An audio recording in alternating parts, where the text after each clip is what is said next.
Good evening, boys and girls. We have started with the lesson The Alchemy of Nature, and we have finished a paragraph, means one paragraph, on page number 119. Today, let us start with the second paragraph. Now, I start reading. Open your books on page number 119 and listen carefully. We have a hibiscus plant in our garden. The writer says, we have a hibiscus plant. Hibiscus, जास्वंदीचं झाड म्हणा, जास्वंदीचं रोपटं म्हणा, लेखकाच्या बागेत ते आहे. We have a hibiscus plant. अर्थल्या ए हिबिस्कस प्लांट म्हणजे जास्वंदीचे झाड. ए हिबिस्कस प्लांट, जास्वंदीचे झाड.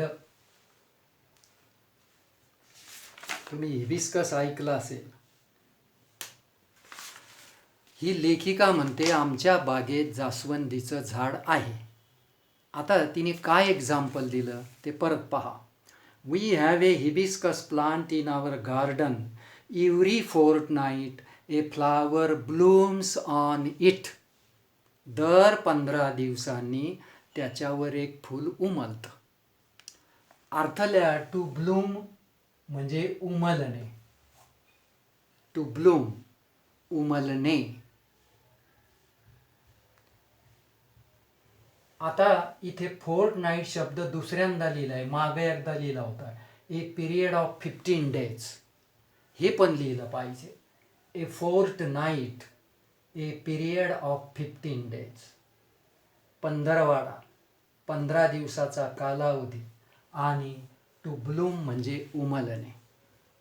What does the writer say? She says, there blooms a flower on it every fortnight. दर 15 दिवसांनी त्याच्यावर एक फूल उमलतं. आता ते फूल कसं? Big, bright and tender. These are the 3 adjectives used for the flower. ते फूल कसं असतं? भलं मोठं, ब्राईट तेजस्वी, आणि टेंडर नाजूक. मोठं, तेजस्वी, नाजूक अशा प्रकारचं फूल दर 15 दिवसांनी त्याच्यावर उमलतं. कशावर? हिबिस्कस प्लांटवर. Through the day it smiles with the sun. दिवसभर ते सूर्यप्रकाशात स्मित हास्य करतं, हसतं. The flower smiles with the sun during the day and dances, नृत्य करतं, विथ द विंड. म्हणजे सूर्यप्रकाशात काय करतं, वाऱ्याबरोबर काय करतं, हे तुम्ही लक्षात घेतलं पाहिजे. दिस हिबिस्कस फ्लावर, आता फ्लावर म्हणावं लागेल, बरोबर आहे का नाही? It smiles in the sunlight and dances with the wind. वाऱ्याबरोबर इकडून तिकडं ते डोलतं म्हणा, नृत्य करतं म्हणा, आणि सूर्यप्रकाशात हसतं म्हणा. बट ॲज इव्हिनिंग ॲप्रोचेस, पण जशी संध्याकाळ येते, संध्याकाळचं आगमन होतं. लिहा, to approach means to come. हे वर्ब सगळे वर्ब्स आहेत, इन्फिनिटिव्ज आहेत. To approach, to come. आणखी एक टू अराईव्ह. इथं अराईव्ह लिहावं लागेल. To approach means to come, to arrive येणे. पण जशी संध्याकाळ जवळ येते, जसं संध्याकाळचं आगमन होतं, नीट लक्षात घ्या बरं का. सूर्यप्रकाशात डान्स करतं, वाऱ्याबरोबर स्मित हास्य करतं, इकडून तिकडं डोलावतं.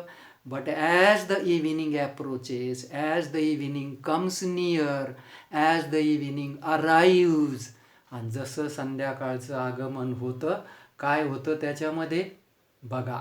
इट स्टार्ट्स विल्टिंग, ते कोमे जायला सुरुवात होते. लिहा, टू विल्ट म्हणजे कोमेजणे. टू विल्ट, कोमेजणे. सुकणे पण लिहू शकता. टू विल्ट मीन्स कोमेजणे. इथे अर्थ कोमेजणे किंवा सुकणे. मग जशी संध्याकाळ येते ना, ते कोमे जायला लागतं, ते सुकायला लागतं. The flower starts wilting. बरोबर आहे? तिथं बोट ठेवा, म्हणून नाही तर सगळा घोटाळा होईल. द मॉर्निंग आफ्टर, परत सकाळी, it withers completely. To wither means to dry. Another word, to wither, WHITHER. Write down this. To wither means to dry up. To wither, to dry up. सुकणे, सुकणे. दुसऱ्या दिवशी सकाळी ते सुकतं. It completely dries. It completely dries. Another morning और next morning, दुसऱ्या दिवशी सकाळी ते पूर्णपणे सुकतं. आणि त्याची क्रिया पुढं पुढं काय होते ते लक्षात घ्या. अँड बाय इव्हिनिंग, आणि संध्याकाळी इट फॉल्स, ते पडतं. And becomes one with the अर्थ अगेन, आणि पुन्हा मातीमध्ये मिसळून जाते, एकरूप होते. खाली पडलं रे पडलं. When it falls down, it mixes with the earth और it mixes with the soil. त्या बुंद्याजवळ, खोडाजवळ जी माती असते ना, त्याच्यामध्ये ते एकरूप होतं. पण ही फ्रेज फार महत्त्वाची आहे. टू बिकम वन विथ, इथपर्यंत ही फ्रेज लिहून घ्या. To become one with, this is a very important phrase. To become one with, याचा अर्थ इथं लिहा. To mix, to mix. आणि मराठीत अर्थ लिहा एकरूप होणे, एकजीव होणे. एकरूप होणे, एकजीव होणे. दुसऱ्या दिवशी संध्याकाळी, the next day evening, it becomes one with the soil. गळतं, पडतं, जमिनीवर पडतं आणि एकरूप होऊन जातं, मातीत मिसळतं. मला सांगा, how long is the life of A hibiscus flower? Only a day. Only a day. फक्त एकच दिवस त्याचं लाईफ आहे. परंतु ते कसं वाऱ्याबरोबर हसतं, कसं डोलतं, कसं नृत्य करतं, कसं ताजंतवानं ब्राईट असतं, ब्युटिफुल असतं. पण दुसऱ्या दिवशी संध्याकाळी मातीमध्ये एकरूप होऊन जातं. The life of hibiscus flower is only a day. हे तुम्ही लक्षात ठेवलं पाहिजे. त्याचं आयुष्य फक्त एकच दिवसाचं असतं. पण what does it teach us? पण ते आपल्याला काय शिकवतं? हिबिस्कस फ्लावर आपणाला काय शिकवतं, कुठली शिकवण देतं, ते तुम्ही नीट पुढं पाहिलं पाहिजे. आता पुढची ओळ पहा. The flower comes to life only for a day. एकच दिवसासाठी ते जन्माला येतं. येट, तरी देखील, it does so in full splendour. परंतु ते चैतन्याने भरलेलं असतं. एकच दिवस त्याचं लाईफ आहे. The life of a flower is only a day, but it is full with Splendor. परंतु ते चैतन्याने भरलेलं असतं, त्याचं जीवन रसरशीत असतं. हे लक्षात ठेवा. इथं लिहिलेलं आहे in full Splendor, full of life. He phrase लिहून घ्या. In full Splendor means full of life. मराठीत अर्थ लिहायचा चैतन्याने भरलेले. चैतन्याने भरलेले. चैतन्य असतं त्याच्यामध्ये, तरतरी असते त्या फुलामध्ये. एक दिवस का असना, but it is full of splendour. What? आता ही लेखिका आपणाला सर्वांना एक प्रश्न विचारते. What if we too lived our life? मग आपण सुद्धा जर आपलं जीवन जगलो तर कसं? However short to its fullest. मग आपलं जीवन किती का अल्पसं असेना, किती का शॉर्ट असेना, किती का छोटा असेना, पण आपण जर तसं रसरशी चैतन्याने भरलेलं पूर्णपणे जीवन जगलो तर? म्हणजे काय? What do you mean? It means we must live our life to the fullest. आपण सुद्धा पूर्णपणे असंच फुलासारखं जीवन जगलं पाहिजे. कल्पना करा, किती छान आयडिया आहे. फुलाचं आयुष्य एकाच दिवसाचं. but it is full of splendor. It smiles, it dances, it falls and becomes one with the earth. In the same way, if we live our life, however short it may be, किती का छोटं, किती का अल्पसं आपलं जीवन असे ना, फुलासारखंच जर आपण जीवन जगलो तर, म्हणजे तिला असं सांगायचं, the writer wants to tell us that we should also live our life like the flower, like hibiscus flower. त्या जास्वंदीच्या फुलाप्रमाणेच आपण आपलं जीवन जगलं पाहिजे, पूर्णपणे जगलं पाहिजे. मग कोणाचं 40 वर्ष असो, कोणाचं 25 वर्ष लाईफ असो, कोणाचं 60 इयर्स असो, पण फुलासारखं आपल्याला जगायला सांगितलेलं आहे. एवढं तुम्ही लक्षात घ्या. कारण इथे एक प्रश्न आहे, what lesson do we learn from the hibiscus plant? We learn from the hibiscus plant, we learn the lesson that however short our life may be, we must live it to the fullest. इथं उत्तर आहे त्याचं. आपलं जीवन किती जरी क्षणभंगूर असलं, कितीही जरी अल्पसं असलं, तर आपण त्याचा पूर्णपणे आस्वाद घ्यायला पाहिजे. हा लेसन, हा पाठ, हा बोध आपण या हिबिस्कस प्लांटपासून म्हणा, फ्लावरपासून म्हणा घेऊ शकतो. आणि मग हिबिस्कसचं जे फ्लावर आहे ते सूर्यप्रकाशात काय करतं, वाऱ्याबरोबर काय करतं, हे सिंपल फॅक्च्युअल क्वेश्चन्स तुम्हाला आले पाहिजेत. किती दिवसांनी फूल उमलतं? After every 15 days, after every fortnight. मग ते दिवसभराची त्याची काय प्रतिक्रिया होते, काय काय घडतं त्याच्या लाईफमध्ये, ते सांगायला पाहिजे. तसं एवढं अवघड नाही. Next paragraph. We went to a rocky beach. आम्ही एका खडकाळ समुद्रकिनाऱ्यावर गेलो. The writer says, she gives another example. दुसरं उदाहरण. ती म्हणते आम्ही एका खडकाळ समुद्रकिनारी गेलो. आता बघा, रॉकचं ॲडजेक्टिव्ह रॉकी झालं, खडकाळ विशेषण झालं, आणि बीच म्हणजे समुद्रकिनारा. आता इथलं एक्झाम्पल बघा. सी गिव्ज अस अनादर example. We went to a rocky beach and saw the spread of the majestic ocean. आणि अथांग असा पसरलेला समुद्र पाहिला, महासागर पाहिला. And the rocks along side, आणि त्याच्या बाजूला असे खडक पाहिले. काय पाहिलं लेखिकेने? भला मोठा महासागर, अथांग अशा प्रकारचा महासागर, आणि त्याच्या बाजूला पसरलेले खडक, हे तिने बघितलं. कार्व्ड, कोरले गेलेले. कार्व्ड म्हणजे कोरले गेलेले, हे लक्षात घ्या. कोरले गेलेले, कोरीव काम तयार झालेले. कार्व्ड स्कल्प, शिल्प तयार झालेले. अँड शेप्ड, आकार मिळालेले. बाय द वॉटर, पाण्यामुळं जे कोरीव बनले, ज्याचं शिल्पात रूपांतर झालं, असा शिल्पासारखा ज्यांना आकार मिळाला, असे खडक आम्ही समुद्रकिनाऱ्यावर पाहिले. आता तुम्हाला माहिती आहे, तुम्ही सहली घेऊन गेलेला आहात बऱ्याच ठिकाणी समुद्रकिनाऱ्यावर. तुम्ही अशा प्रकारचे कार्व झालेले, नंतर स्कल्प झालेले, त्याला आकार मिळालेले खडक तुम्ही पाहिले. पण कोणामुळं आकार मिळतो? हा पाण्यामुळं. द वॉटर गिव्ज, लक्षात घ्या, water gives the shape to the rock. Actually the rock is very hard, water is gentle. ऐका मी काय सांगतोय. खडक कठीण असतो, भयंकर, आणि पाणी मृदू असतं, सौम्य असतं. पण नेमकं पाणीच खडकाला आकार देत असतो. वर्षानुवर्षे वेव्ज कम, आणि त्याच्यावर लाटा येऊन आदळतात, आणि आपोआप शिल्प तयार होतं, आपोआप कोरीव काम तयार होतं, आपोआप त्याला आकार मिळतो.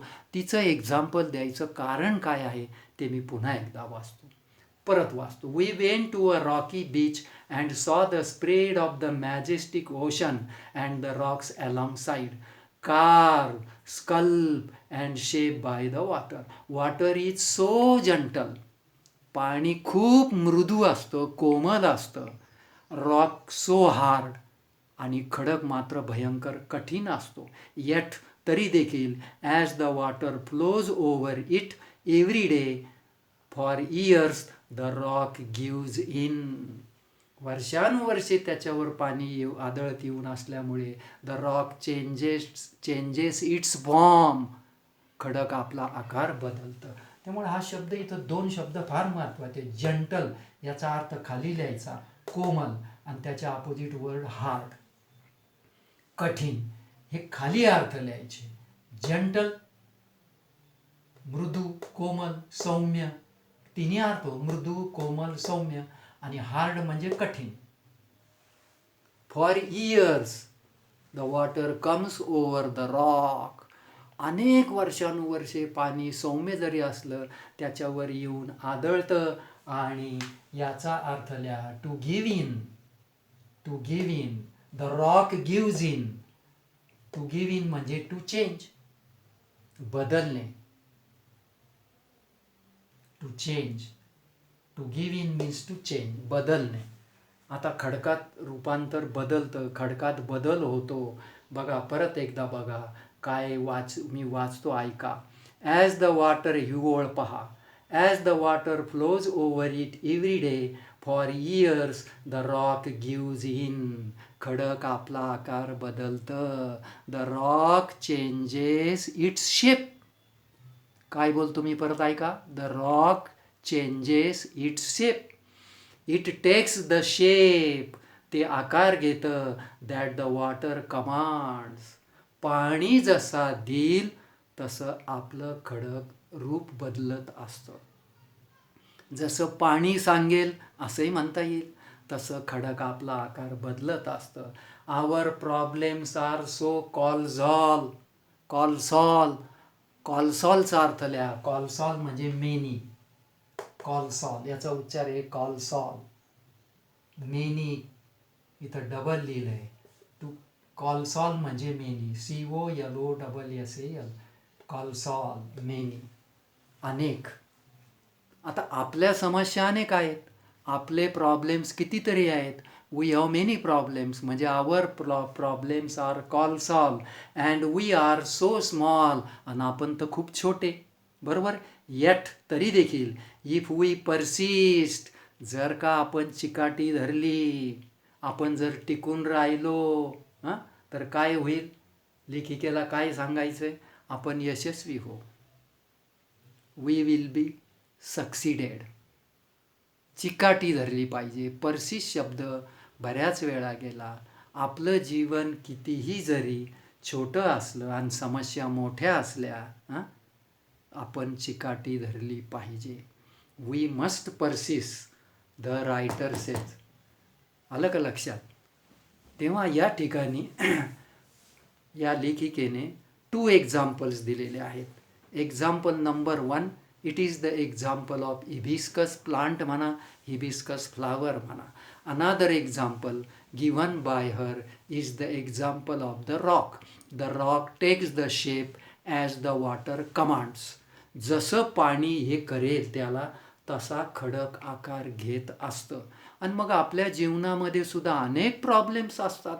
देर are many problems in our life, so we must persist. आपण चिकाटी धरली पाहिजे, त्याला तोंड दिलं पाहिजे. कारण परसिस्टचं नाव परसिस्टन्स हे आपल्याला गेलेलं आहे, हे लक्षात ठेवा. मग आता 2 प्रश्न घ्यायला पाहिजे, 2-3 प्रश्न, आणि त्याची उत्तर तुम्ही लिहायला पाहिजे. What kind of plant? What kind of plant? माझ्याबरोबर प्रश्न लिहा. Does the writer have? Does the writer have in her garden?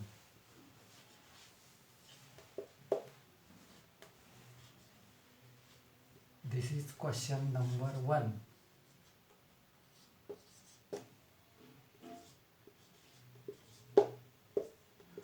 What kind of plant does the writer have in her garden? लेखिकेच्या बागेत कशाचं रोपटं आहे. Number 2. When does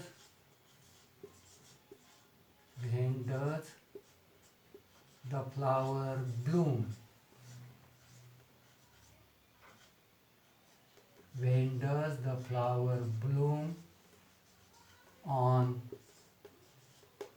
the hibiscus plant?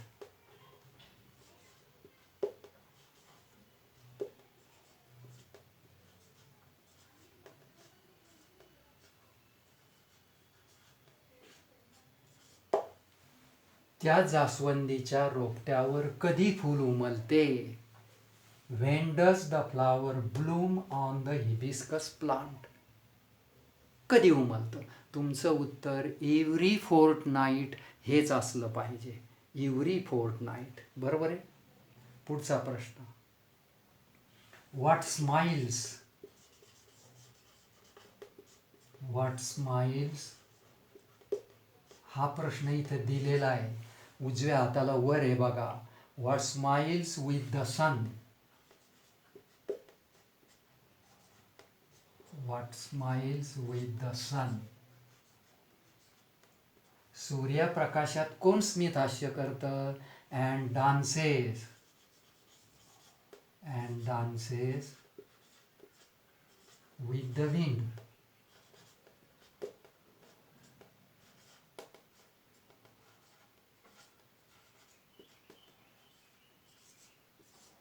This is question number 3.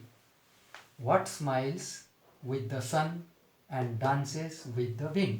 इथं प्रश्न दिलेला आहे उजव्या हाताला बघा. वरून दुसरा प्रश्न आहे. तर याचं उत्तर किती सोपं. द हिबिस्कस फ्लावर म्हणा. आलं का लक्षात? द हिबिस्कस फ्लावर किंवा the flower of hibiscus. Right. पुढचा प्रश्न.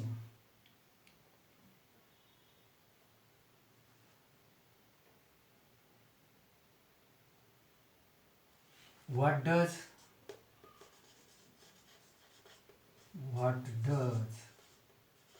the hibiscus flower or the flower of hibiscus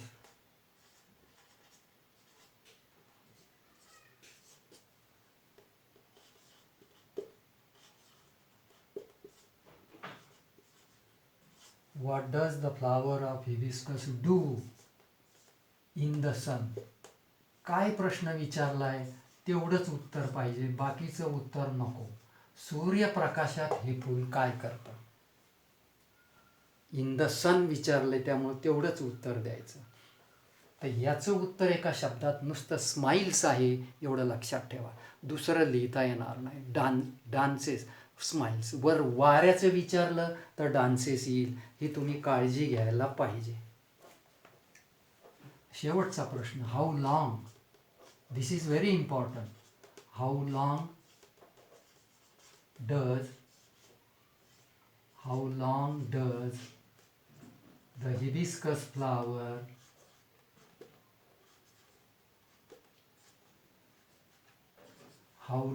does the hibiscus flower live?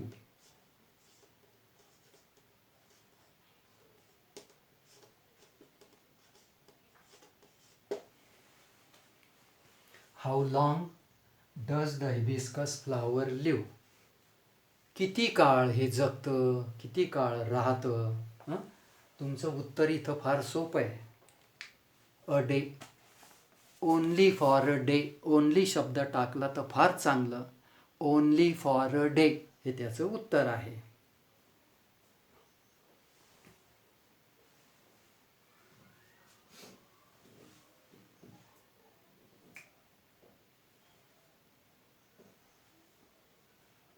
हां. आता किती प्रश्न घेतले? 5 question. There are small 5 question, short questions. 1 2 3 4 5. उत्तरं पण आपण पाहिलीत. धडा नीट वाचा इथपर्यंतचा. बाकीचं आपण उद्या कंटिन्यू करू नेक्स्ट पिरियडमध्ये. ओके. बाय.